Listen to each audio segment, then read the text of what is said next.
¿Qué tal? Buenos días y bienvenidos sean a la tercera conferencia de este ciclo. El tema de hoy serán enfermedades virales emergentes y reemergentes.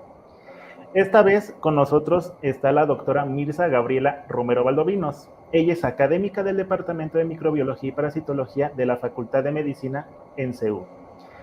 Es doctora en Ciencias Biomédicas, miembro del Sistema Nacional de Investigadores Nivel 1 y labora en el Departamento de Biología Molecular e Histocompatibilidad del Hospital General Dr. Manuel G. González, también siendo responsable del Laboratorio de Patógenos Emergentes del mismo hospital. Ahora, sin más demora, doctora, por favor. Gracias, buenos días. Muchas gracias por la invitación. Y bueno, hoy vamos a hablar de estos patógenos que conocemos como emergentes y reemergentes. ¿Qué son estos agentes? Pues son aquellos que normalmente tienen un reservorio en la naturaleza y que previamente no habíamos reconocido o que habían sido en alguna vez algún brote epidémico y después permanecen en su nicho original. ¿Qué es lo que condiciona que surjan estas enfermedades emergentes?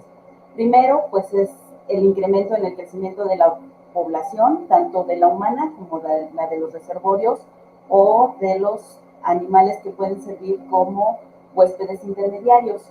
La sobrepoblación, el hacinamiento, las condiciones insalubres con las que se preparan los alimentos o su uso para medicina tradicional.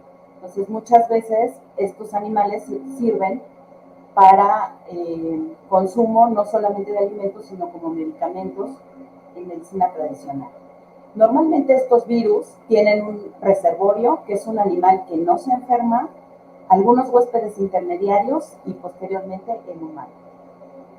Ejemplos de ellos tenemos el VIH, el SARS-CoV-1 y 2, la influenza, chikungunya, Zika, Ébola y Marburg y el monkeypox recientemente. Aquí podríamos agregar una lista mucho más grande, como el virus del oeste del Nilo, el dengue, ahora actualmente el sarampión, gracias a los grupos antivacunas, ¿no? Que ya están resurgiendo estas enfermedades que ya teníamos controladas, pues sarampión, polio y algunas otras que por tiempo no vamos a poder tocar.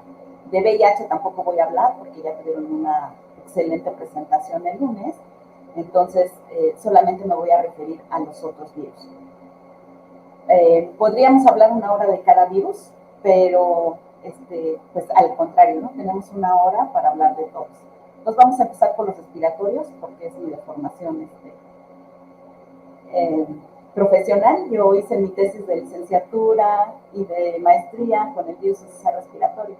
Entonces son los virus que me encantan, los respiratorios, ¿no? Entonces vamos a empezar con SARS-CoV-1. Y una cosa que pueden observar es que la mayoría de ellos tienen genomas de RNA positivo o RNA negativo. ¿Qué significa esto? El RNA positivo es que tiene el mismo sentido que el mensajero. Entonces, una vez que este RNA ha entrado en la célula, es capaz de traducirse, de producir las proteínas, mientras que los de RNA negativo son del sentido contrario. Entonces, necesitan llevar su propia RNA polimerasa para poder transcribir sus mensajeros y hacer sus proteínas. ¿Por qué son los de RNA más fáciles o más frecuentes que se encuentren como virus emergentes? Porque estas polimerasas de RNA cometen muchos errores, no tienen actividad exonucleosídica, entonces no corrigen sus errores. Entonces todos los errores que hay durante la transcripción viral se van acumulando y por eso mutan tan rápido. Ya les comentaba a Roberto que en la vida de un individuo infectado con VIH puede tener muchas cuasiespecies. El virus con el que se infectó no es el mismo virus que va a tener a lo largo de 10, de 5, etcétera, ¿no? de los años que vaya pasando infectando. En el caso del SARS y de la influenza, pues no se manejan todavía cuasiespecies, pero sí aislados, serotipos, ¿no? Básicamente que son nuevas cepas, ¿no? Chikungunya y Zika, transmitidos por vector, también de RNA positivo, son virus envueltos. Y tenemos también a los hemorrágicos, Ébola y Marburg, que son de RNA positivo. Y el único que tenemos de DNA y que actualmente está haciendo un brote es el virus del monkeypox. Entonces, el SARS-CoV-2, bueno, su reservorio eran los murciélagos. Podemos ver cómo las cepas que se han aislado de SARS-CoV-2 están muy cerca de las cepas que tiene el murciélago. Normalmente el murciélago es un excelente reservorio para los virus. Muchos de estos quirópteros, que así es como, que esa es su, digamos que su clasificación, porque sus alas parecen dedos, ¿no? De quiros, dedo, pues por eso se llaman quirópteros, son excelentes reservorios de los virus. Tienen un metabolismo muy acelerado y eso hace que su temperatura corporal sea un poco más alta que la de cualquier otro mamífero. Y por eso es como si siempre tuvieran fiebre. Por eso en ellos los virus no causan síntomas, pero sí pueden vivir en ellos. Y son reservorios de rabia, de COVID, de ébola, en fin, de muchos virus. Tenemos los que les comentaba como huéspedes intermediarios, que pueden ser felinos, los camellos, para el COVID del Oriente Medio.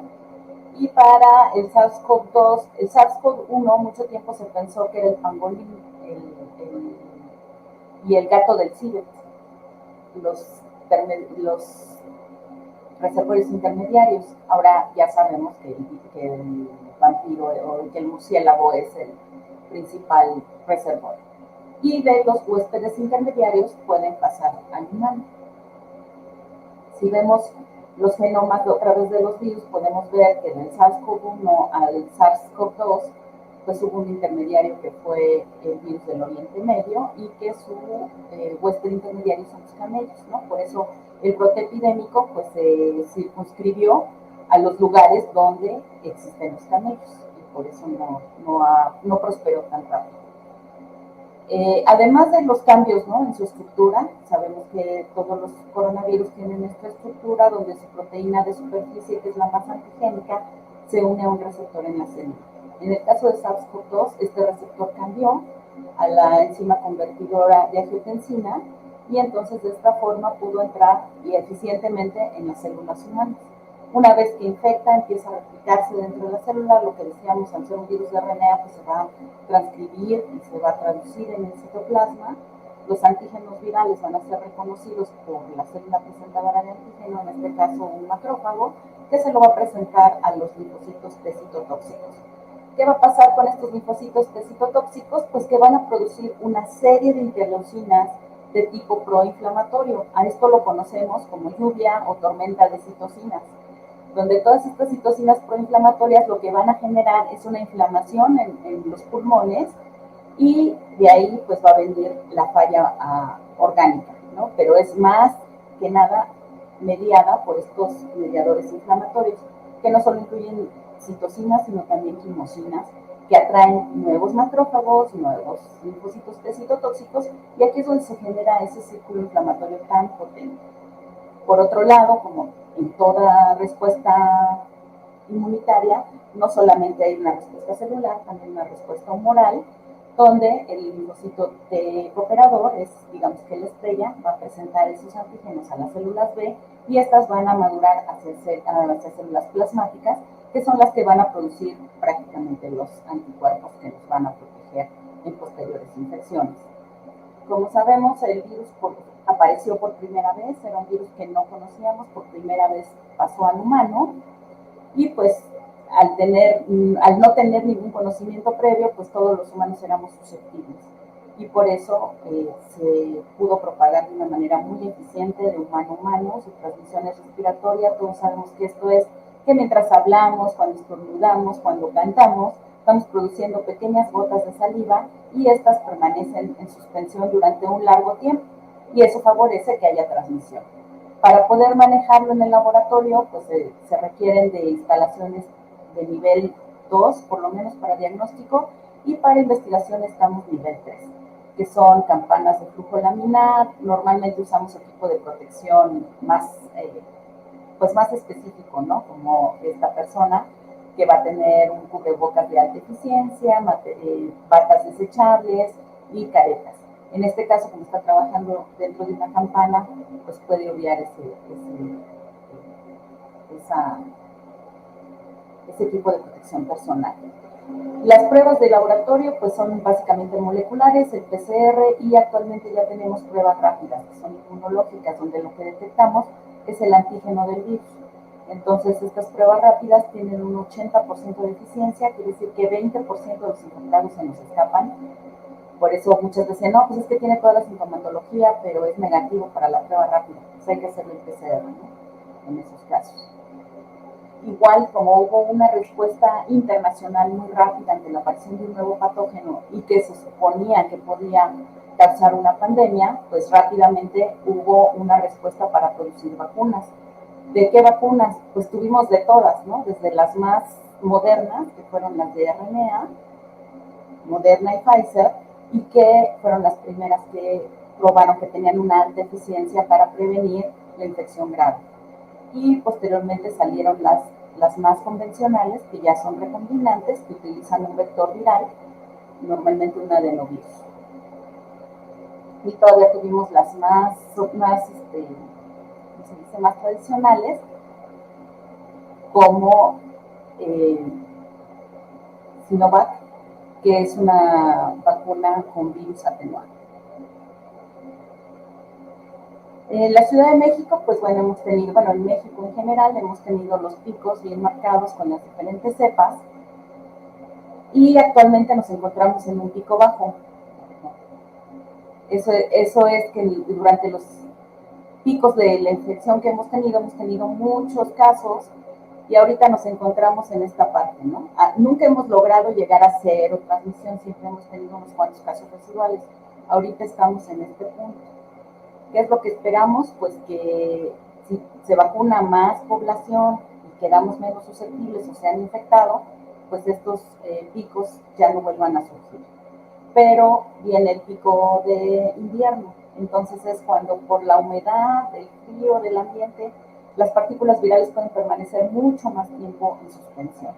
Además de que se van a juntar con los virus estacionales, que son influenza, los otros COVID, coronavirus. Y bueno, para que no se nos quite el susto, pues tenemos además rinovirus, adenovirus y paramixo, ¿no? Entonces tenemos muchas familias, cada una con muchos tipos, y entonces pues nos puede dar gripa por cualquiera de ellos, y siempre tenemos el susto de que no vaya a ser COVID, ¿ok? Bueno, el otro virus importante que causa pandemias es el virus de la influenza. El virus de la influenza es un virus de RNA, de sentido negativo, pero su genoma es segmentado. A diferencia de COVID, que es una sola hebra de RNA, este tiene 8 segmentos y tiene reservorios en la naturaleza múltiples. Tiene el cerdo, el humano, las aves, los mamíferos marinos, los equinos, ¿no? Y todos ellos pueden producir sus propios virus, recombinarse y finalmente infectar al humano. Y pues algunos de estos virus que han sido recombinantes de aves y de porcinos, pues son capaces de infectar al humano y transmitirse eficientemente de humano a humano, que esa es la condición para que un virus de estos emergentes pase de ser zoonótico, es decir, de afectar solamente a sus reservorios animales, al hombre, ¿no? Y entonces aquí es donde se producen las pandemias. Como ven, los virus de influenza, además de que son de RNA y van acumulando estos cambios puntuales, van haciendo recombinaciones entre ellos, y es esta recombinación entre fragmentos del RNA, lo que también se le conoce como rearreglo o shift, cambio antigénico, es cuando un virus surge pues prácticamente nuevo, ¿no? Entonces hemos tenido pandemias desde 1918, la del 57, la del 67, entonces más o menos calculamos que cada 10 años ocurre uno de estos rearreglos, y es cuando surgen virus con potencial pandémico. En el 2009 tuvimos el H1N1, que era un virus rearreglante entre el ave, el cerdo, y que pudo infectar al humano. Entonces por eso le llamábamos la gripa porcina, ¿no? Porque fue del cerdo que le contagió al humano, aunque algunos opinan que fue al revés, que fue el humano el que contagió al cerdo. Pero bueno, la cuestión es que se van rearreglando los virus de acuerdo con estos segmentos, y puede haber cambios básicamente en las dos proteínas de superficie, que son la neuroglutamina y la neuraminidasa, que son las que le dan la identidad. Si se fijan, le decimos gripa aviar o gripa porcina H1, hemaglutinina 1, neuraminidasa 1. Estos tipos de hemaglutinina y neuraminidasa se pueden combinar entre todas las especies. Hemaglutininas tenemos 18 y neuraminidasas 9 y podemos tener todos los cambios. Entonces, ¿qué pasa? Que cuando ocurren estos rearreglos, pues obviamente nuestro sistema inmune no conoce a esta nueva hemaglutinina o neuraminidasa. Estas enzimas además tienen la potencialidad de romper el moco. Entonces lo que hacen es que no solamente se quedan en el tracto respiratorio superior, sino que son capaces de invadir el sistema respiratorio inferior y ahí es cuando empezamos a tener las neumonías. A lo largo de nuestra vida pues nos podemos infectar muchas veces por estos virus respiratorios y poco a poco nuestro sistema inmune se va entrenando para conocer los diferentes tipos de influenza y por eso cada vez vamos teniendo menos episodios al año. Pero los más afectados o los que tienen mayor problema son los que se encuentran en los extremos de la edad. Los niños, porque su sistema inmune aún es muy inmaduro, y los ancianos, porque su sistema inmune pues ya está cansado y un poco debilitado, ¿no? Entonces, ¿por qué es importante la gripa aviar, que es otro de nuestros dolores de cabeza? Bueno, porque cuando tenemos gripa aviar que afecta a las aves, estas son las rutas migratorias. Y si ustedes ven este mapa y luego ven el mapa de donde ha habido brotes de influenza, se van a dar cuenta que las aves migratorias viajan y traen la influenza aviar de uno a otro lado. En México solamente hay influenza aviar de baja peligrosidad, es decir, la que no afecta al humano, solo a las aves. Sin embargo, México es el tercer productor de pollo a nivel mundial, entonces sí implica una vigilancia epidemiológica importante porque tenemos que mantener a las aves de corral libres de cualquier infección, si no, pues ya no las podríamos exportar. Entonces hay una vigilancia muy fuerte a nivel nacional para que no surjan estos virus aviares que pueden infectar al humano y que puedan ser de alta peligrosidad, porque hay que sacrificar a todas las parvadas. Entonces, en México ya existen granjas tecnificadas que lo que hacen es todo entra, todo sale. Si entran todos los pollos, alcanzan el peso deseado y salen todos los pollos, se desinfecta, se lava y se protegen mucho de que tengan contacto con aves silvestres, ¿no? Que como vimos son migratorias y son las que pueden traer los virus. Este mapa les muestra en azul más oscuro, no quiero que vean cada país, ¿no? Pero en azul más oscuro son los países con mayor incidencia de influenza. Entonces, y por edad, entonces podemos ver que de los 50 y tantos a los 65 años hay una gran cantidad de muertes y que van aumentando, ¿no? Conforme va aumentando la edad. Por eso los adultos mayores son los que primero se tienen que vacunar cuando llega el momento, como ahorita, que vamos hacia el pico invernal, donde la influenza tiene muchos más casos y entonces nos debemos de vacunar de preferencia en octubre, pero si no se han vacunado, es el momento de hacerlo.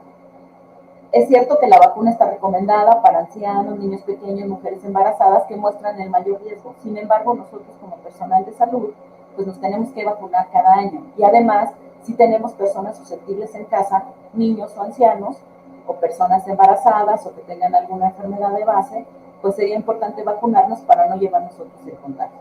¿Cómo se formulan las vacunas? Bueno, les decía que hay una vigilancia epidemiológica anual, porque mientras nosotros estamos en verano, en el cono sur están en invierno, entonces vemos qué virus están circulando y con eso se formula la vacuna y así cada año. Entonces actualmente las vacunas están teniendo estas cepas de la A, la H3N2, que es el virus estacional, uno pandémico, que es la A Victoria, y además uno del tipo B. Porque, bueno, no les comenté, pero hay 3 tipos de influenza, el A, el B y el C. Los que normalmente infectan al humano son el A y el B. El B normalmente se mantiene en brotes aislados, mientras que el A es el que tiene potencial pandémico. Normalmente las vacunas se producen en huevos embrionarios, pero actualmente ya hay vacunas hechas en cultivo o que son de proteínas recombinantes para evitar que las personas alérgicas al huevo no se puedan vacunar. Entonces pueden utilizar cualquiera de estas combinaciones con estas cepas, pero lo importante es que todas las vacunas tienen un virus estacional, un virus pandémico y un virus B. Pues de esta manera nos protegemos contra los tres tipos que nos podrían afectar. Entonces, como les decía, ¿quiénes vacunar? Pues a los más susceptibles. Niños de 6 meses a 8 años, mujeres embarazadas, adultos mayores y el personal médico. Bueno, ahora vamos a hablar de los virus que se transmiten por vector. En este caso, el vector es un artrópodo, que es un mosco. Entonces se llaman artrópodos porque tienen sus patitas articuladas, ¿no? En este caso los virus pues, son los moscos. Son de RNA positivo, monocatenarios, y tenemos dos familias importantes, los togavirus, donde está rubiola y chikungunya, y los flavivirus, donde tenemos a la fiebre amarilla, al dengue y al zika. Hoy vamos a hablar solamente de zika y de chikungunya, aunque podríamos también incluir en emergente a dengue y en algunos casos rubiola, ¿no? Entonces, bueno, como decíamos, estos virus son transmitidos por el vector, tienen su ciclo selvático donde permanecen en primates no humanos y pues ahí puede permanecer mucho tiempo. El problema es cuando el humano ingresa a estos nichos y es picado por algún vector, entonces se puede infectar y una vez que se establece el ciclo urbano, pues la persona infectada es picada por un mosquito y ese mosquito va y pica a una persona sana y se cierra el ciclo, ¿no? Y entonces una vez que se establece el ciclo urbano, pues ya podemos tener muchas infecciones en regiones donde normalmente no tenemos estas enfermedades. El virus de Zika se aisló por primera vez en 1947 en el bosque de Zika, que significa frondoso. Entonces ahí fueron los monos los que estaban infectados y de ahí se aisló por primera vez el virus. Como dijimos, es un virus envuelto de RNA de sentido positivo, lo que decíamos hace rato, va a tener su guanilina modificada, que se conoce como CAP, y esto le va a permitir integrarse directamente a los ribosomas y traducir sus proteínas. Entonces, son los virus que no requieren su propia RNA polimerasa, ¿no? Aunque sí traen una RNA polimerasa.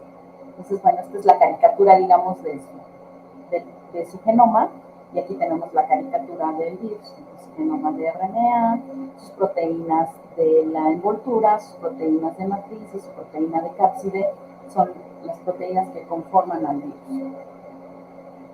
¿Cómo han ido las epidemias del virus del Zika?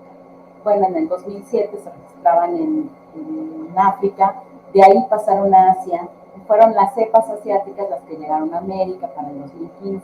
Pues como ven, ya en 2015 ya tenemos en América, tanto del norte como del sur, casos de Zika. ¿Qué es el Zika? Pues es una enfermedad febril que tiene síntomas como dolor muscular, dolor de cabeza, dolor en las articulaciones, erupción en todo el cuerpo, dolor retroocular, ¿no? Muy característico de los virus de RNA. Y bueno, se transmite por un vector, en este caso el mismo mosco que transmite el dengue y que es Aedes aegypti, pero en este caso Zika también se ha adaptado a vivir en otro vector transmisor que es Aedes albopictus. Entonces no solamente tenemos al mosco tigre, ¿no? Característico del dengue, sino también tenemos a Aedes albopictus. El rash que produce, la conjuntivitis, y hasta aquí pues todos pensaríamos que es una enfermedad febril benigna, ¿no? Pero el problema es que puede atravesar la barrera placentaria e infectar al bebé.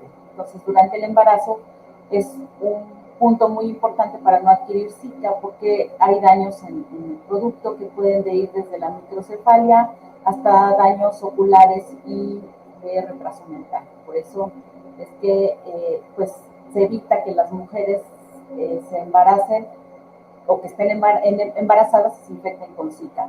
O también hay transmisión sexual. Entonces, las personas que han tenido Zika se les sugiere pues, que no queden embarazadas en los siguientes 6 meses, que es el tiempo en el que se ha aislado al virus de semen y de secciones vaginales. También aumenta la posibilidad de tener síndrome de Guillain-Barré, que es un síndrome neuronal, ¿no? Entonces, que está más mediado por nuestro sistema inmune, pero que puede ser una de las complicaciones que se presentan si nos infectamos de Zika. Entonces, hacer el diagnóstico puede ser por PCR o puede ser por métodos inmunológicos, detectando anticuerpos. Por la rapidez se utiliza más el PCR, pero pues no siempre está disponible, ¿no? Y una vez que tenemos ese cuadro, pues hay que hacer diagnóstico diferencial entre chikungunya, zika y dengue. Si vemos los síntomas, pues son prácticamente los mismos: dolor de cabeza, dolor de articulaciones, dolor muscular, conjuntivitis, fiebre, el rash, la discrasia, la neutropenia, la linfopenia, etcétera, ¿no? Entonces, si vemos los síntomas, clínicamente son muy parecidos. En algunos casos en Zika tenemos mayor frecuencia de conjuntivitis, de rash, ¿no? Entonces, dependiendo de si sabemos que hay brote y del lugar donde estemos, pues podemos más o menos inferir cuál de los tres es, pero siempre hay que hacer el diagnóstico diferencial, ya sea por medios moleculares o por medios inmunológicos. ¿Cómo podemos prevenir estas infecciones? Bueno, pues básicamente controlando el vector. Aquí ponemos una fumigación, que bueno, ya sabemos que ecológicamente no es tan amigable, entonces muchos de los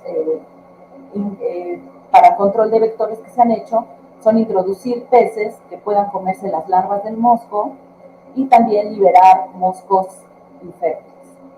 Esos son los dos controles biológicos que se han probado.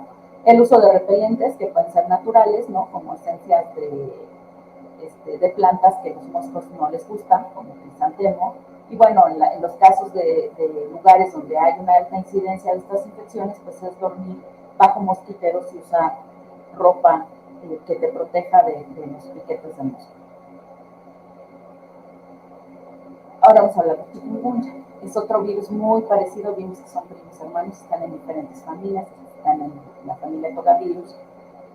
También es un virus envuelto, si vemos la caricatura de su genoma, más o menos está igual estructurado que el anterior. También están las proteínas no estructurales, que son proteínas que se expresan en la célula infectada, pero no forman parte del virión.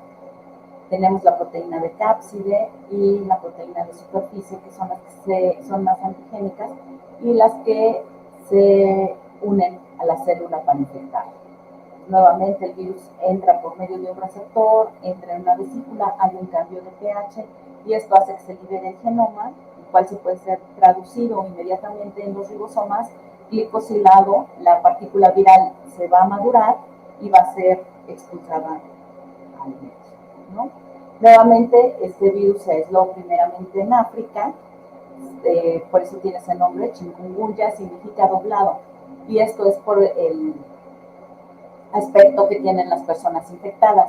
Tienen tanto dolor muscular que normalmente andan agachados, ¿no? O así, encorvados por el dolor que tienen.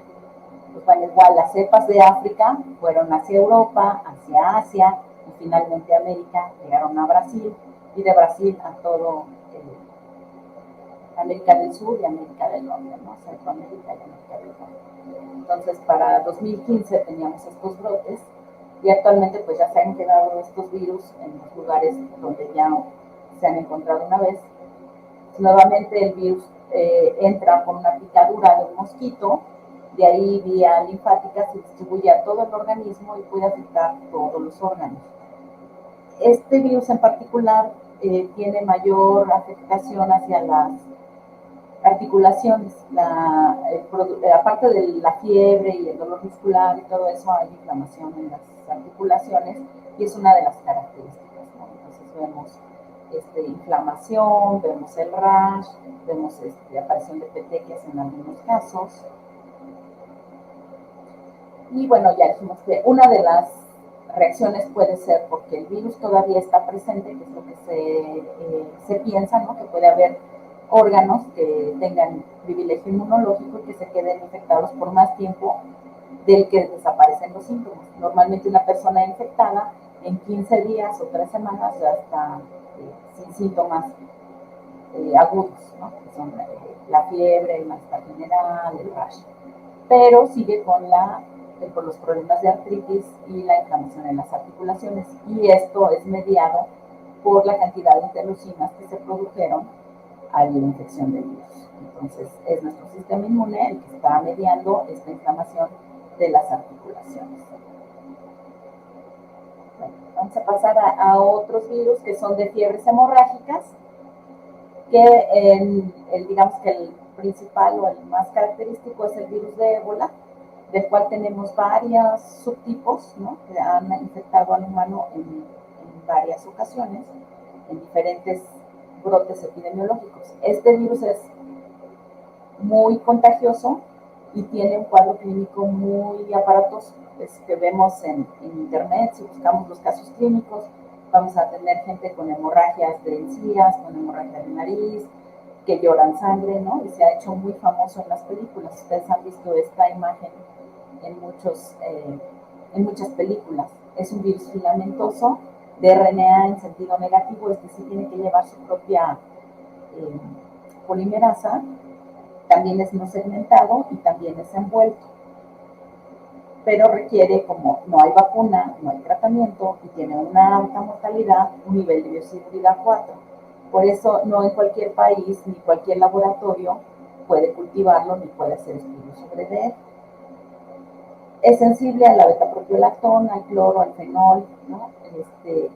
Si lo calentamos a 60 grados por 30 minutos o lo sometemos a luz UV o a radiación gamma, pues va a poder ser controlado. Es pantrópico, quiere decir que afecta a todos los órganos. Entonces, si vemos las diferentes brotes epidémicos que ha habido, pues se han circunscrito a África, donde sabemos que existen los murciélagos que les sirven de reservorio. La última, si ven, el número de colores es por la cepa que hay, y el tamaño del circulito son los casos que se registraron. Entonces tenemos brotes ligeros, ¿no?, digamos de 10 casos, hasta brotes que ya pasan los 300 o 400 casos. Entonces el último más fuerte que hubo fue en estos 3 países, ¿no?, Gabón, el Congo, África Central, y de ahí fue cuando sacaron a personas infectadas a España y Estados Unidos, lo cual estaba contraindicado, pero bueno, recibiendo los cuidados necesarios, lograron salvarse. Estos virus tienen un índice de mortalidad muy alto. Hay veces que les dicen, este es el 100% de mortalidad, pero si son brotes pequeños, pues si hubo 10 infectados, pues pudieron morir esos 3. En estudios epidemiológicos que se han hecho buscando anticuerpos contra el virus, lo que se ha visto es que el 17% de la población tiene anticuerpos.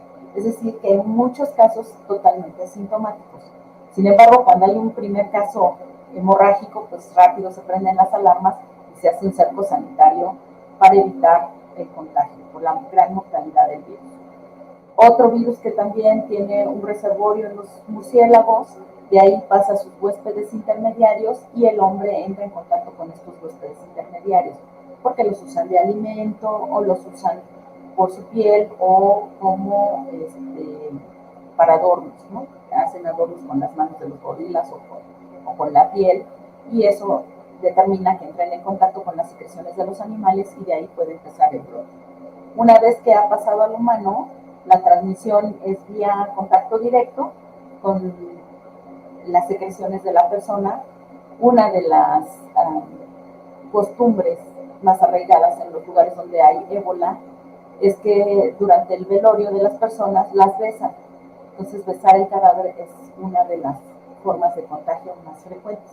Por eso debe evitarse tener cualquier contacto con una persona que ha estado infectada. Nuevamente el virus entra vía respiratoria o por contacto directo, llega al sistema sanguíneo y de ahí se distribuye a todos los órganos. Por eso las personas empiezan a tener problemas de multiorgánicos, ¿no? Hígado, pulmón, básicamente todos los órganos se afectan. Es un virus muy lítico, aunque las nuevas cepas tienden a ser menos virulentas, ya no causan, por eso el último brote fue tan poco común, digamos, porque se quedó en el nivel de diarreas, malestar general, no pasó a la fiebre hemorrágica, pero no podemos asegurar que todos los brotes vayan a ser así. La sintomatología inicial pues es fiebre, dolor de cabeza severo, dolor muscular, debilidad, diarrea, vómito. Y bueno, puede seguir evolucionando con erupción, disfunción renal o hepática, y aquí bajan las cuentas de linfocitos y de las plaquetas. Entonces los síntomas aparecen entre 2 y 21 días, o sea, puede pasar hasta 3 semanas donde las personas ni siquiera saben que están infectadas, por eso cuando hay un caso en alguna familia, pues se hace el cerco sanitario y toda la familia no debe de salir. Y bueno, las personas que están en contacto con los enfermos, pues tienen que usar el equipo de protección personal muy, pues muy específico, ¿no? Que sí incluye caretas o cubrebocas, guantes gruesos, etc. ¿Cómo se contagia? Ya dijimos, por fluidos corporales de persona a persona o de una persona que ha muerto a una persona que está en contacto con él. Hemos encontrado el virus en sangre, en vómito, en orina, en heces, en sudor, en saliva, en esputo y otros fluidos. Entonces, básicamente el contagio es vía contacto directo. Hay también por fomites, si tenemos contacto con AU, a su equipo médico que ha estado en contacto con el enfermo, pues tenemos una posibilidad de infectarnos. Pues es muy importante tener mucho cuidado con todo lo que ha usado el enfermo. Y a través de los animales infectados, lo que decíamos, ¿no? Cuando se desolla un animal que ha estado infectado, pues siempre hay contacto o intercambio con fluidos y con sangre, ¿no? Las salpicaduras también son importantes, por lo que hay que tener cuidado. Siempre usar guantes, siempre usar careta o goggles. ¿Cómo se hace el diagnóstico? Pues, como decíamos, por métodos inmunológicos, por ELISA, donde normalmente detectamos anticuerpos de la clase IgM en los primeros días o la clase IgG o por PCR. Se maneja el aislamiento viral, ya dijimos, en condiciones de bioseguridad nivel 4, que solamente se maneja en Estados Unidos y en Rusia. En otros países no tenemos aislamientos ni posibilidad de tener virus de esta peligrosidad, ¿no? Y bueno, durante el periodo de recuperación pueden detectar anticuerpos tanto IgM como IgG y post-mortem pues podemos probar inmunistoquímica, PCR y aislamiento viral, pues prácticamente de cualquier órgano. Bueno, vamos a pasar a los monkeypox, que son otros virus que están emergiendo. En 1980 se clasificó a la viruela como una enfermedad erradicada, porque había una vacuna muy efectiva, que es la vaccinia, ¿no? Que es el virus, que es un virus animal, un virus de vaca, con el cual nos vacunaban a todos los humanos. Y entonces, pues, de esa manera se erradicó la viruela, que es el otro poxvirus que ha infectado al humano. Y surgen estos virus, que le llamamos monkeypox porque se aisló inicialmente de un mono, pero en realidad tiene estos huéspedes intermediarios como son la ardilla y otros roedores. Estos virus son de una simetría compleja, es el único virus de los que hemos revisado hoy que es de DNA, y es, digamos, que el mal portado de las familias, ¿no? Porque normalmente los virus de DNA se replican en el núcleo. En el caso del virus de viruela, se replica en el citoplasma, porque al ser un virus tan grande y tan complejo, tiene las enzimas que necesita para replicar su DNA en el propio virión. Entonces, por eso se replica en el citoplasma celular. Este es un mapa que nos muestra los casos históricos en azul y los casos actuales en naranja. Entonces, como ven, por primera vez el virus ha salido de África, que era donde lo habíamos, en Gabón fue donde se hizo la primera determinación, y después en Tanzania, y de ahí se ha ido a todo el mundo. Entonces, igual que el virus de influenza, una vez que se adaptan al humano, se dispersan mucho, muy rápido. Pues, ¿cómo se transmite? Por contacto directo con personas enfermas, que puede ser piel a piel, mucosa o con secreciones. Durante la primera fase de la enfermedad tenemos síntomas respiratorios, que es muy característico de las enfermedades exantémicas, como nos platicaba la doctora el miércoles, tienen una fase respiratoria. Entonces, en esta fase podemos transmitir por gotitas.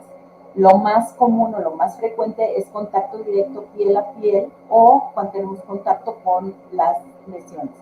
Cuando tenemos este tipo de lesiones que son vesículas umbilicadas, todo el fluido que está dentro de la vesícula contiene viriones, entonces es altamente infeccioso. Cuando tenemos que tomar una muestra, pues hay que usar guantes, goggles y todo el equipo de protección para que no nos salpiquen los viriones y no nos infectemos. Entonces, está básicamente en todos los fluidos, ¿no? En secretores respiratorios, vaginales, secreciones rectales y saliva. Entonces, si tenemos una persona enferma, pues tenemos prácticamente que aislarla, todos sus trastos y todas sus cosas de uso personal, pues tienen que ser desinfectadas con cloro o con algún desinfectante para que no transmita a sus contactos. Afortunadamente para este virus sí tenemos vacunas. Las vacunas son derivadas del virus de vaccinia, que ya sabemos que es muy efectivo. Como les comenté, la vacunación contra viruela dejó de llevarse a cabo a partir de los años 85, 86. Entonces, ahorita tenemos una gran población que no está vacunada y que es muy susceptible de infectarse. Entonces, por eso ahora se propone usar la vacuna en los lugares donde ha habido brotes. Que si nos acordamos del mapa, pues prácticamente ya se ¿no? Entonces, existen dos vacunas, la Jynneos, que es un virus de vaccinia modificado, es una vacuna subcutánea, que son de 2 dosis con una distancia de 4 semanas, y las complicaciones que tiene pues son las normales de cualquier vacuna. Dolor en el sitio de aplicación, que se inflama en el sitio de aplicación, hay un enrojecimiento, a veces hay una induración parecida a la lesión que produce el virus, pero esta es producida por la vacuna, y pues las que siguen, ¿no? Fatiga, náuseas, escalofrío. Hasta ahorita no han mostrado mayor problema.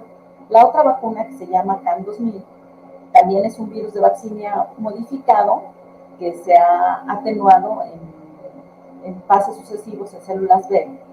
Es una sola dosis, pero tiene un problema, ¿no? Que tiene un efecto adverso, que es que se presenta pericarditis en una de cada 175 personas vacunadas. Por eso prácticamente no tiene permiso de la FDA, pero esta vacuna sí tiene permiso y es la que se está proponiendo para las personas que tienen alguna enfermedad subyacente. Si la mayoría de nosotros, si nos infectáramos, pues nuestro sistema inmune iba a lograr detener al virus, pero pues, sí nos iban a quedar lesiones, porque a diferencia de los herpes virus que vieron la clase pasada, que por ejemplo si te da varicela y no te arrancas las costras, la posibilidad de que te queden lesiones o cicatrices es muy bajita. En el caso de los poxvirus, al ser muy líticos, sí permiten que haya lesiones que quedan de por vida. Las personas que tuvieron viruela, pues normalmente quedaban de carizas, ¿no? Porque pues, las lesiones sí dejan cicatrices. Entonces, esto es para evitar que estas son las formas de prevención que tenemos. Y bueno, me fui súper rápido, antes de lo previsto. No sé si tienen preguntas o algún comentario. Doctora, muchas gracias por la conferencia que, pues sí, de acuerdo al tiempo, no lo planeado, pero Sí. pues se cubrieron bastantes tópicos. Sí. Y pues sí, Ese le fue el agradecemos reto. mucho. Sí, sí, sí. Y sí tenemos varias preguntas. Sí. Al igual que algunos buenos días le escriben aquí en el chat, también tenemos algunas preguntas. Una de las preguntas que tenemos por parte de Citlali García nos dice, ¿las vacunas son el único tratamiento para tratar este tipo de virus? No. Mira, por ejemplo, en influenza sí tenemos antivirales, los Entamivir y el Zanamivir, pero el problema, como mutan tan rápido, hay ya muchos virus resistentes. Entonces, por eso es que los antivirales, hay otro de una generación anterior que era la rimantadina y la mantadina, y estas dos ya prácticamente todas las cepas de influenza ya son resistentes. Entonces, para evitar la resistencia es que no se recomiendan el uso de los antivirales. Sí existen para coronavirus, existen para influenza, existen para el poxvirus, pero se reservan solamente para los casos graves, para personas que realmente tienen problemas de enfermedades subyacentes, ya sea cardíacas, ya sea hipertensión, ya sea obesidad mórbida, etcétera. Esas personas que tienen un alto riesgo es donde sí está indicado usar el antiviral. No es que solamente existan las vacunas, pero pues, las vacunas, como siempre, es mejor prevenir que remediar. Muchas veces cuando ya estamos enfermos y ya llegamos a una etapa grave de la infección, aunque nos den el tratamiento, pues tenemos menos posibilidades de salir adelante que si usamos la vacuna y tenemos una infección leve, ¿no? Entonces, no es lo único que hay, pero sí es mejor prevenir que remediar. Y sí, sobre todo viendo la prevalencia de lo que es la amantadina en diferentes tratamientos farmacológicos que uno puede adquirir sin receta ni nada, ¿verdad? Sí, sí, o sea, ahora sí que los analgésicos con amantarina, todo el mundo dice, no, pues es que previene. Pues sí, pero ya la mayoría de las cepas no las va a prevenir y sí estamos favoreciendo más la resistencia. Pues en alguna de estas nuevas cepas que puedan surgir, pues nos pueden hasta dar un susto y ya no ser susceptibles a oseltamivir o a zanamivir. De hecho, la pandémica, la de 2009, ya no fue resistente, ya fue resistente a zanamivir, dejando el oseltamivir como única opción. Y además, estos antivirales tienen efectos secundarios. No son como los antibióticos, ¿no? Que uno se los toma y no le pasa nada. Normalmente no, te sientes súper bien. Los antivirales, la mayoría tienen efectos secundarios, que van desde náuseas, mareo, malestar general. Pues las personas se toman el tratamiento y se sienten peor. Por eso también hay mucho desapego y eso también favorece que haya más resistencia. Eso sí, muy importante tomar en cuenta esta cuestión de la formación de resistencia, ¿no? Que, bueno, Sí. está en boga mucho más la resistencia antibacteriana y casi no se escucha sobre la resistencia de los antivirales, ¿no? Por parte de los virus ante estos fármacos, ¿no? Sí, son fármacos caros, de poca accesibilidad en realidad, porque pues ahora sé que no vas a la farmacia y compras un antiviral así sin receta. Ya ahorita exige receta, son caros, tienen efectos secundarios, entonces sí hay, pero tienen muchos métodos de control. Como el oseltamivir, ¿no? Que tenemos que Los 400 pesos o sí, superior. sí. Y tenemos otra pregunta por parte del canal Terrorbot, ese Ajá. nombre aparecido. ¿Cómo puedo distinguir entre dengue, zika y chikungunya? Clínicamente es prácticamente imposible, ¿no? Entonces hay que hacer las pruebas que pueden ser PCR o pueden ser ELISAs. Entonces, dependiendo de la gravedad y la premura, ¿no? Si quieres saber rápido, pues es un PCR. La cuestión es que pues, estas pruebas son caras.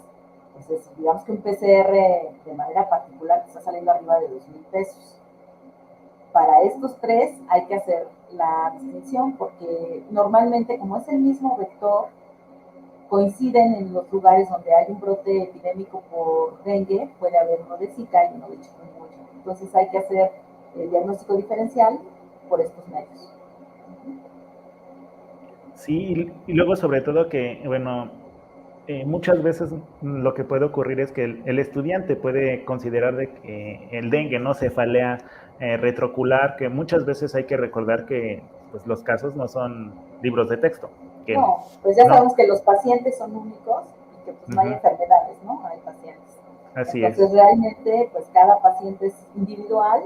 Hay gente más susceptible genéticamente, ¿no? Entonces hay quien les va muy bien con el dengue, salen sin problema, igual con Zika y chikungunya. El año antepasado tuvimos una alumna de Guerrero que había pasado por los tres. Entonces digo, no, pues tú sí eres súper susceptible, ¿no? Pues sí, es lo que me decía, el dolor de espalda, el dolor de articulaciones, todos, o sea, los tres cuadros fueron iguales. Ella decía que con el chikungunya le había ido peor, pero pues eso es más de sensación de la persona, que pues yo creo que los síntomas y los datos eran básicamente los mismos. Sí, o sea, en ese caso sí hizo honor en su nombre, ¿no? El virus Sí, chikungunya. sí. Tenemos otra pregunta por parte de María de Los Ángeles que nos dice, buenos días, muy interesante la ponencia. ¿Las personas que han padecido dengue, chikungunya, zika, quedan con secuelas? Normalmente se curan al 100. Lo que pueden tener es las que han tenido chikungunya, es artritis, sobre todo en personas mayores, pues ya se les acentúa esta parte de que una vez que hay inflamación en las articulaciones, esa ya es muy difícil de quitarlas si no se usan esteroides o algunos medicamentos específicos para atenderlo, pero eso es más por reacción inmunológica que por la presencia del virus. Entonces, en general, se curan al 100. La gente joven y sana no tiene ningún problema. Y bueno, complementando con la pregunta que nos hizo María de Los Ángeles, Eduardo Ávila tiene dos. La primera es, bueno, menciona, ¿no? Tengo familiares que les ha dado chikungunya y aún tienen secuelas. ¿Cuánto tiempo duran? Pues es que depende de las secuelas. porque si son estas de artritis, pues esa ya es una enfermedad inflamatoria autoinmune que ya no tiene que ver con el virus, ¿no? Pero si nada más son fatiga, cansancio, pues sí pueden durar 2 o 3 meses, dependiendo de la susceptibilidad de cada persona. Pero en general se curan eventualmente, ¿no? 3, 4 meses es lo que dura la fatiga, el cansancio, el dolor muscular. Solamente en el caso de las articulaciones es donde sí ya se puede presentar una reacción inmunológica y entonces ahí sí ya es otro tratamiento y es otra donación. Y prosiguiendo, también Eduardo nos pregunta, ¿cuál es la importancia de la transmisión sexual del Zika? Pues sí existe, es baja, o sea, no es la más común, pero existe. Entonces lo que se recomienda pues son los métodos de barrera y pues que no se quede embarazado durante un periodo de 6 meses. Entonces sí es importante porque sabemos que las secuelas más graves de Zika pues son la microcefalia, las cataratas, las malformaciones cardíacas, muy parecido a lo que produce rubiola. Entonces pues ya vimos que son primos hermanos, ¿no? Son virus muy semejantes, los dos de RNA, los dos envueltos, o sea, tienen casi las mismas características. Entonces, no es la forma de transmisión preferida, pero sí existe. Entonces, hay que tener cuidado de evitar las infecciones, sobre todo durante el embarazo, ¿no? Y bueno, se ha encontrado al virus en semen 6 meses después, como ya les comentaba. Entonces, pues hay que pasar ese periodo, pues, evitando un embarazo y evitando tener contacto sexual sin protección para evitar contagiar a tu pareja, ¿no? Si es que ella no se infecta. Y yo recuerdo muy bien que cuando comenzaba lo del Zika y que se estaba investigando y que fueron, según bien recuerdo, un equipo argentino, ¿no? El que Sí. empezó a comentar esta situación y que se tenía esta incertidumbre de hoy cuánto tiempo no nos podemos embarazar, ¿no? Y ya con esta información queda mucho más claro y ya con pruebas de hasta qué momento temporalmente se encuentra el virus, ¿no? Sí. En Lo que secreción. no sabemos es las cargas virales, ¿no? Lo que Uh-huh. decía Roberto. A veces tenemos presencia del virus, pero una carga muy bajita. Pero pues como no sabemos exactamente cuál es la carga en todos los fluidos, pues lo mejor es evitar una infección, ¿no? Entonces hay métodos de barrera con los que se pueden proteger. Y bueno, pues en el caso de las mujeres, pues hay que tomar anticonceptivos durante este periodo para evitar un embarazo que pueda ser de alto riesgo. Igual, no todos los niños de madres que tuvieron o tienen chikungunya nacen con microcefalia o con algún daño, ¿no? También es un porcentaje, son como el 17%. Pero de todas maneras, pues es un riesgo alto, pues porque nunca quieres tener un hijo con algún problema, ¿no? Entonces, es mejor evitar. Si se puede prevenir, siempre es mejor. Sí, concuerdo plenamente. Ahora, Emi Romero, también nos mandó, le dijo, buenos días, fue uno de los primeros comentarios, y coloca, ¿en qué momento de la de la infección por COVID se utilizan las pruebas de antígenos y la de PCR? Pues normalmente cuando empiezan los síntomas. Cuando empiezan los síntomas ya tienes por lo menos 3 o 4 días que ya empezó la infección. En este momento es muy fácil encontrar el virus en los antígenos cuando le hacen el hisopado. Hay mejores pruebas que son, pues digamos, las de PCR, ¿no? Pero son más caras. La prueba rápida normalmente sale bien si estás dentro de ese periodo, que son 4 o 5 días después de la infección, que ya tienes síntomas, y este periodo dura también 3 o 4 días. Después de esto, ya es más difícil encontrar. Pues ya la prueba rápida puede dar negativa, y entonces hay que hacer el PCR, porque hay menos cantidad de virus en el respiratorio superior. Si nada más vas a tener una infección leve, pues ya de ahí ya la libraste, ¿no? Pero si tienes una infección más grave o más severa, pues ahí sí se te puede ir a pulmón y ahí sí ya necesitamos hacer otro tipo de pruebas. Lo que también hemos visto es que, por ejemplo, en saliva también se puede encontrar el virus días después. Entonces también puede ser una de las opciones hacer un PCR en saliva y no solamente en el hisopado nasofaríngeo. Es decir, que en una ventana de tiempo correcta, con el estudio de antígenos, pues sí podemos detectar Sí. en gran medida y reducimos mucho los falsos negativos, ¿no? Sí, básicamente hasta el 80% son positivos con prueba rápida de antígeno Y el 20% que se nos escapa, normalmente se confirma cuando hay síntomas por PCR. Ahora, también Emi Romero nos escribe otra pregunta. Si una mujer ya estando embarazada se contagia de Zika, ¿qué se hace en este caso? Pues hay que darle un seguimiento para ver cómo viene el feto, ¿no? Ver si tiene algún problema. Y pues ya la mamá decide si lleva a término su embarazo o no. Que normalmente las mamás siempre tienen a su hijo independientemente de si tiene algún problema o no, ¿no? Y también depende del trimestre. En el primer trimestre puede presentarse aborto, en el segundo trimestre es cuando puede haber estas malformaciones, y cuando te infectas ya en el tercer trimestre, la posibilidad de que tu hijo nazca sano es muy alta. Entonces, por eso cada caso es diferente, como siempre decimos, ¿no? Entonces hay que checar en qué momento fue la infección, cómo está el feto, si hay algún indicio de algún problema o no. Ok. Don Ají Camargo nos pregunta, primero, buen día. Una preguntita, ¿no? Coloca. Al entrar al organismo después de un tratamiento, ¿puede quedar inactivo el virus y reactivarse con una nueva picadura? ¿O si se cura totalmente la enfermedad de la persona? Pues siempre hay una respuesta inmune ante estos virus. En dengue sí está muy documentado el aumento de infección mediado por anticuerpos. Esto es, los anticuerpos no neutralizantes que pueden causar un dengue más severo. Por ejemplo, si te infectaste con el tipo 1 y generaste estos anticuerpos no neutralizantes y te vuelves a infectar por el tipo 2, el tipo 3 o el tipo 4, entonces ahí sí puedes presentar un dengue hemorrágico, ¿no? Porque normalmente pues, se presenta el dengue clásico en la primera infección y en las siguientes donde ya presentamos el dengue hemorrágico. Entonces, en ese caso sí está muy documentado. En el caso de Zika, chikungunya, como dijimos, hay muchos asintomáticos que ya tienen respuesta inmune y que esta respuesta pues, va a proteger de una siguiente infección. Pues el virus no se puede quedar de manera persistente porque el sistema inmune la elimina. Claro que la persona debe estar inmunocompetente.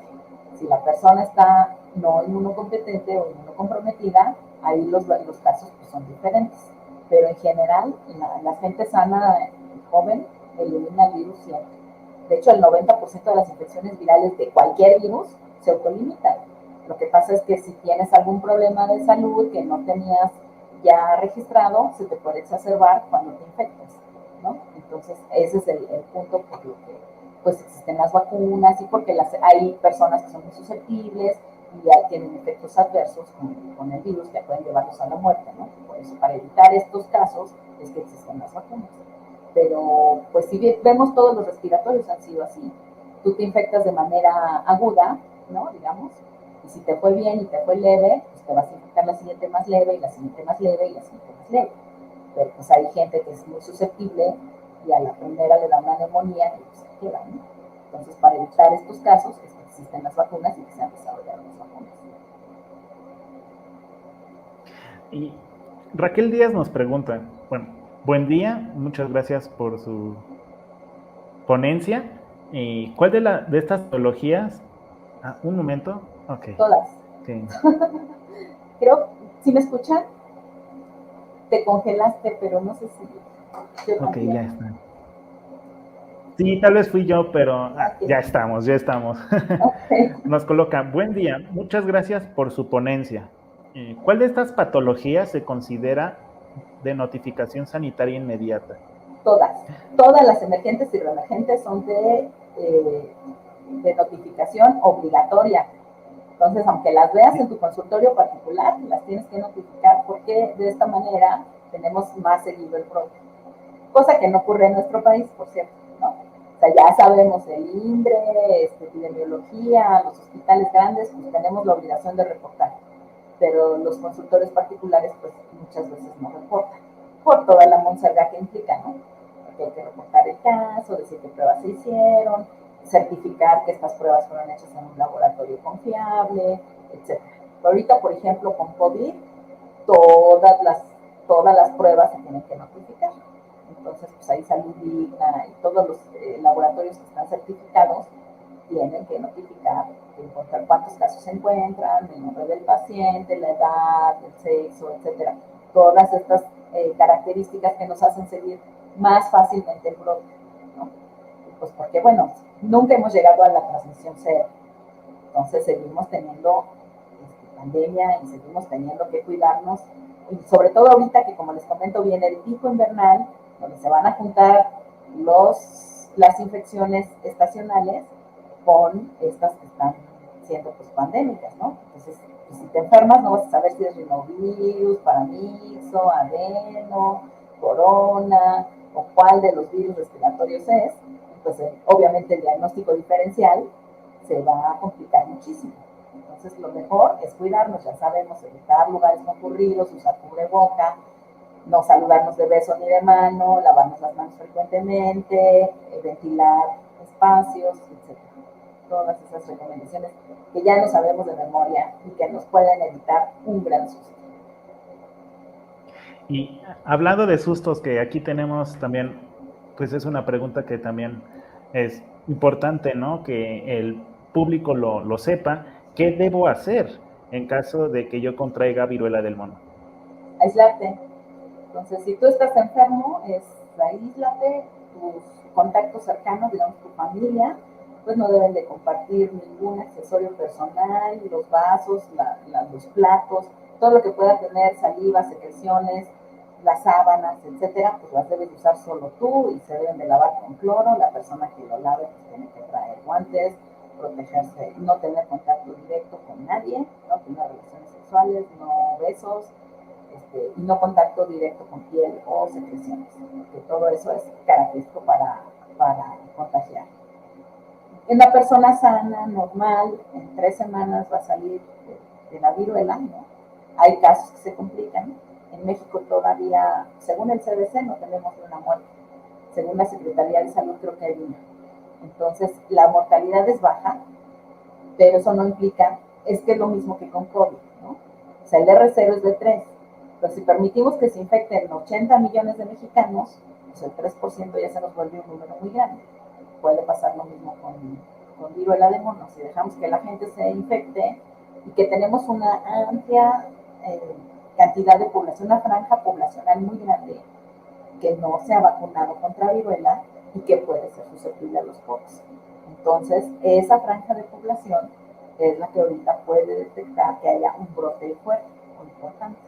Entonces, las personas que se infectan, pues se tienen que aislar, tienen que proteger a su familia y pues si son sanas y todo, no les va a pasar nada, ¿no? Van a tener a lo mejor sus cicatricitas, pero bueno, pues ya, no, la belleza no siempre se puede conservar siempre, ¿no? Pero bueno, fuera de eso, no les puede pasar nada más. Es como dice el libro de Robbins de patología, que pues la vida es un riesgo y pues sí, puede... Y hay que disfrutarla. Claro. Ahí vamos, ¿no? Tenemos otra pregunta por parte de Ernesto Arellano. Menciona, ¿hay evidencia de que las enfermedades transmitidas por vectores como Zika o dengue están ampliando su cobertura por una redistribución de la población de mosquitos consecuencia del cambio climático? Mira, si tú ves los mapas, puedes ver cómo el dengue y todas estas infecciones se han movido, lo que yo les comentaba, ¿no? Las infecciones empezaron en África y si las hubiéramos mantenido ahí se hubieran quedado. Pero obviamente la globalización, el movimiento de personas, el movimiento de vectores, porque digo, todos hemos viajado en avión y siempre van moscos en los aviones. Entonces ya eso ha hecho que el virus se propague rápidamente. Efectivamente, además hemos acabado con el clima. Entonces, lugares que normalmente eran templados o con mucho frío, mucho calor, hoy están siendo con climas diferentes, más templados o más cálidos o más fríos, y esto favorece la propagación del vector, de que los vectores proliferen. Acuérdense que los mosquitos tienen ciclos de vida complejos. Durante su vida embrionaria, su vida larvaria, son acuáticos. Los huevos, las moscas hembra, que son las que pican, además, porque el mosco macho no pica, solo la mosca hembra, porque necesita mayor aporte energético para producir los huevos. Entonces, las moscas hembra son las que transmiten las enfermedades y proliferan, en este caso, a Aedes aegypti, pues en agua estancada. Por eso se han hecho estas campañas de patio limpio. No quiere decir que tengas basura en tu patio, sino que tienes recipientes donde se puede contener agua, que pueden ser desde platos de macetas, llantas que se utilizan como columpios, o que se utilizan como recipientes para algo, recipientes con agua destapados, fuentes, etcétera. Todo esto favorece la proliferación del vector. Y si además hicimos un cambio climático y ahora ya no sabemos cuándo llueve, cuándo no llueve, etcétera, pues todo esto favorece que el vector prolifere. O sea, sí, el cambio climático es muy importante para determinar que estos virus surjan. Y sí está documentado. Si tú buscas cómo se ha movido el dengue desde Sudamérica hasta América del Norte, ha sido justamente por esto, porque el vector se mueven las poblaciones, tenemos migraciones humanas y además tenemos la enfermedad que se va arrastrando junto con el vector y sus huéspedes. Sí, y bueno, para complementar, bueno, usted mencionó que Aedes aegypti era el original, ¿no? Entonces, ¿cuál sería la importancia de que ahora Aedes albopictus también está ahí participando? Hasta ahora el único virus que se ha adaptado a Aedes albopictus es Zika. Y fue un cambio en un aminoácido. Eso es impresionante. O sea, es una mutación que hizo hacia un aminoácido, hizo que se pudiera adaptar a ese nuevo vector. Entonces, por ejemplo, sabemos que en la Ciudad de México, por la altitud, no tenemos dengue, porque el mosco no se cría en esta altitud, pero podríamos tener Zika. Entonces, es muy importante que si hay nuevos vectores, y digo, pues, si en algún momento pasa un Culex o a otra especie de mosco, pues igual va a volver a tener otra facilidad para expandirse, ¿no? Porque este es el punto, que si nosotros controlamos al vector, podríamos controlar al virus. Pero pues obviamente no podemos desaparecer ni a los murciélagos ni a los moscos, porque juegan un papel muy importante en sus ciclos de vida, ¿no? Durante el mito del chupacabras, se eliminaron muchas colonias de murciélagos. Y entonces lo que estábamos haciendo era eliminar al agave azul, porque el agave azul, su polinizador es un murciélago.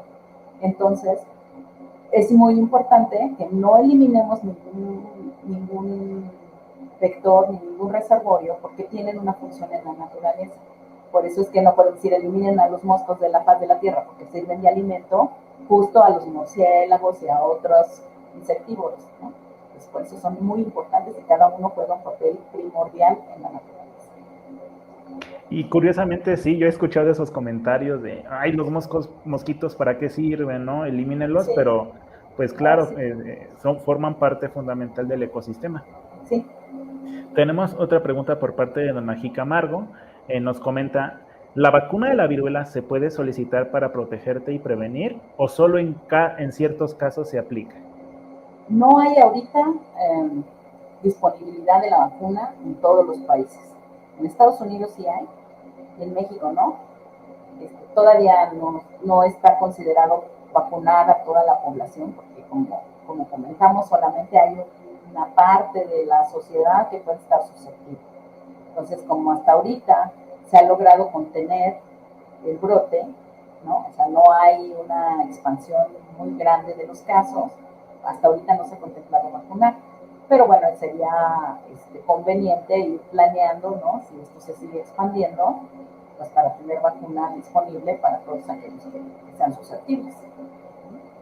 Que pues básicamente son los nacidos de 80 para acá.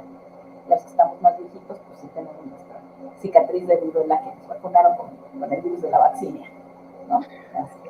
En mi caso yo no, a mí ya no me tocó vacina, ya no me tocó debido a lo que comentan, ¿no? Ya sí, el cese de la vacunación. Nuevas generaciones más jóvenes. ¿Sí? Pero bueno, pues se erradicó viruela, es el único virus que hemos erradicado.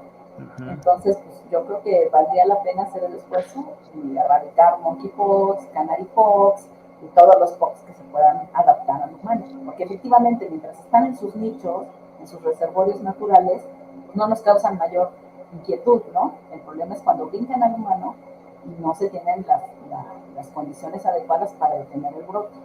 O sea, estos brotes no deberían de volverse pandémicos. Se vuelven pandémicos porque no hay información, porque la gente no sabe cuáles son las formas de contagio, y pues entonces empieza a haber descontrol en la infección.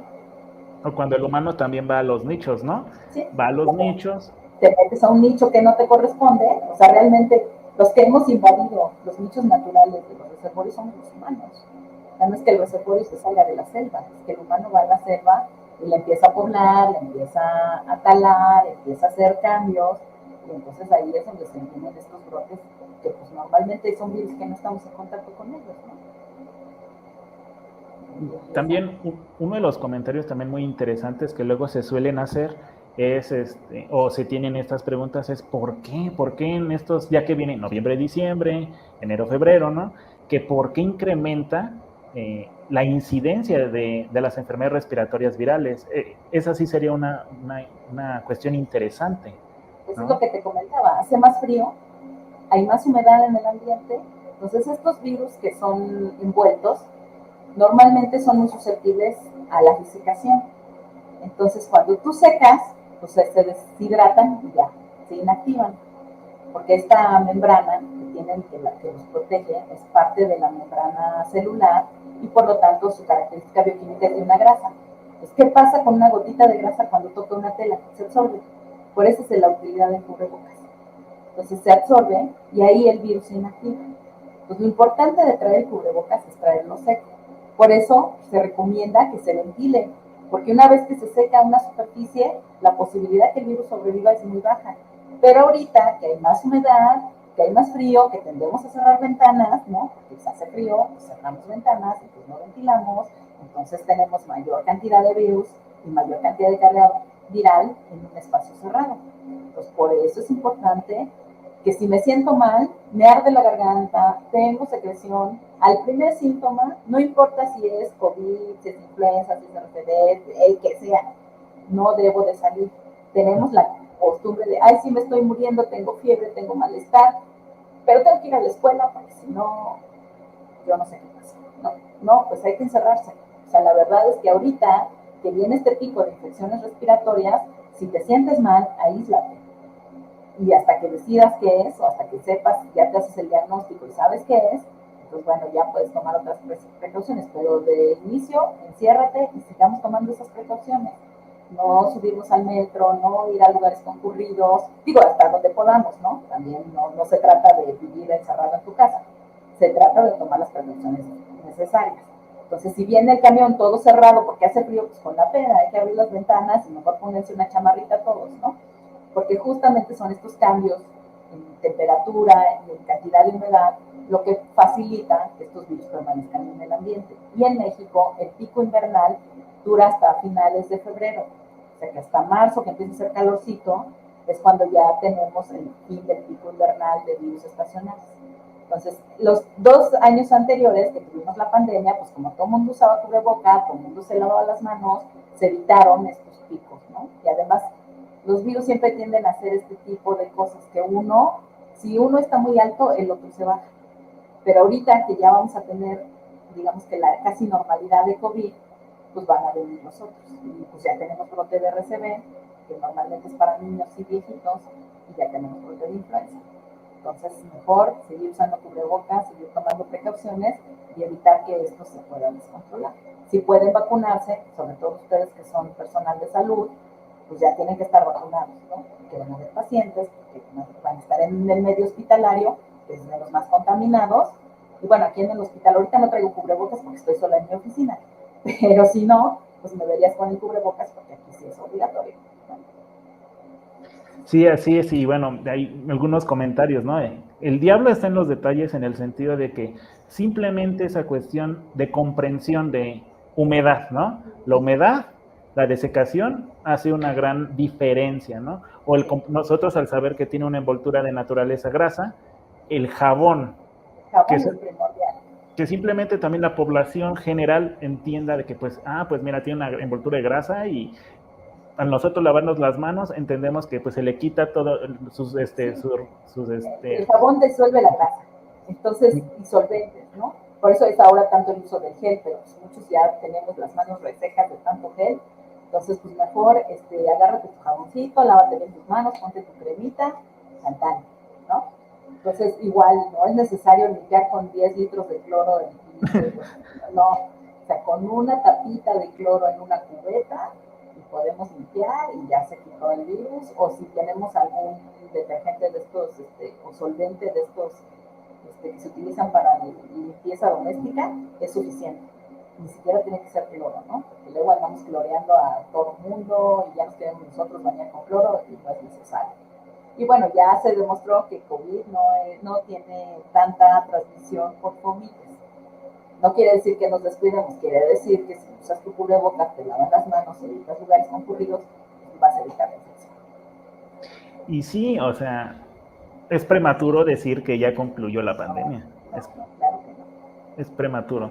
Ahorita estamos, digamos, en el pico de abajito, pero no hemos llegado a transmisión cero y vienen otras cepas, ¿no? Ya sabemos que hay brote en Europa, ya sabemos que hay brote en Asia, pues mejor irnos con cuidado porque ya sabemos que en 15 días es suficiente para que el virus llegue a todo el mundo. Y como última comentario también, que también me parece un poquito importante, y no se platicó, bueno, no comentaron, no preguntaron tanto acerca del ébola o del virus Marburgo, ¿no? Que también es uno un poquito menos conocido por... No se han logrado contener los brotes todavía en África. Y bueno, ahí sí esos son cercos sanitarios de veras. Ahí sí es ir casa por casa, quién tiene síntomas, quién no. Todos los que tienen síntomas se van a un solo sitio. O sea, ahí sí son cercos sanitarios de veras, no como los de aquí de pues sí te tienes que quedar en tu casa y no vas a trabajar, pero te vas de pachanga, y no vas a trabajar, pero te vas a compras, etcétera, ¿no? Esos no, ahí sí es, te encierro en tu casa y a ver cómo le haces, ¿no? Entonces, ese sí. Que mi comentario o pregunta también va dirigida a que se comprenda, o sea, qué es, nosotros tenemos diferentes niveles de bioseguridad a nivel laboratorio, ¿no? Entonces, ¿por qué el ébola? No, bueno, ¿qué constituye ser un nivel 4, que es el top máximo, ¿no? Rey de peligrosidad 4. Uno, no hay tratamiento, no hay vacuna y tiene una alta mortalidad. Se transmite fácilmente por contacto directo. O sea, el simple hecho de que tú estés en contacto piel a piel puede ser determinante para que te contagies. Acuérdate que hay secreciones, está en lágrimas. O sea, a diferencia de los otros que normalmente decimos están en secreción nasal, están en semen, están en secreción vaginal, pero ya en lágrimas, solamente esos. Entonces, ébola, Marburg, son de los que son virus, y además el cuadro es tan aparatoso, o sea, la mortalidad de 80%, que la gente llore sangre, que sangre por la nariz, que sangre en cías, que tenga sangrados vaginales, que tenga sangrados por todos lados, que se disuelvan los órganos, esos son cuadros de veras. Yo soy muy anti teatro del terror, ¿no? Pero luego los alumnos sí llevan fotos que de verdad dices, híjole, no quiero pasar por eso, ¿no? Entonces sí, la verdad son cuadros muy agresivos, y en los cuadros más leves pues son respiratorio y de diarrea, pero diarrea con melena, con malestar general, con debilitamiento, con pérdida de peso, o sea, no es una diarreíta, no, son realmente cuadros severos.